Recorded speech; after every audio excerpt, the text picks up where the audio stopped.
Hey, it's Tax Quips time from TaxMama.com.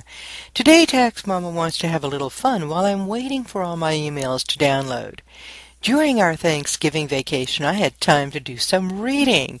Let me introduce you to Diane Kelly, a CPA and writer, and her very interesting protagonist, Tara Holloway, a rather feisty IRS special agent.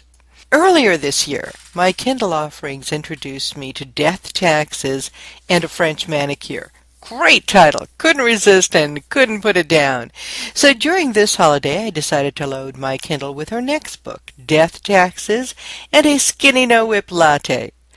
I don't know quite how true to life the story is about the day-to-day life of an IRS special agent, but we get to join her in a very long stakeout, one I would have cut short quite a bit earlier by checking in with a postmaster much sooner.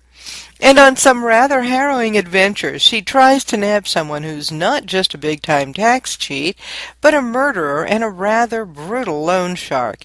Despite giving a squeaky clean appearance on paper, she finds the key to nabbing him and putting him and his minions under lock and key, and keeps us laughing and cringing along the way.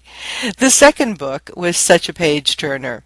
I finished it much too quickly, so I downloaded the next book, Death, Taxes, and Extra Hold Hairspray. Besides, you get to know the characters and want to know what happens next.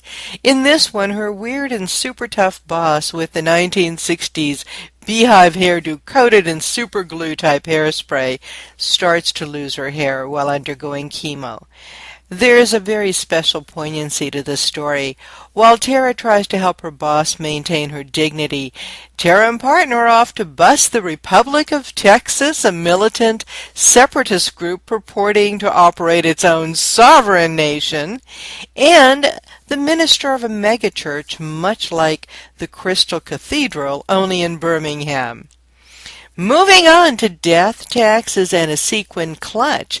This revolves around a very funny revenge on a love-'em-and-leave-'em CPA while trying to prove a client of her former CPA firm that they audited was engaged in financial hanky-panky.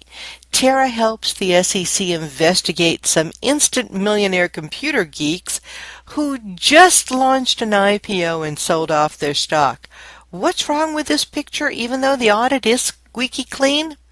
Well, then I ordered Death, Taxes, and Pete Sangria, which won't be released till the end of January. I can hardly wait. The legal issues and the obstacles presented in each of the stories make the books very interesting, but the harrowing adventures and the writer's sense of humor make it impossible to put the books down. And remember, you can find answers to all kinds of questions about tax-related fiction and other tax and business issues free. Where else? At TaxMama.com.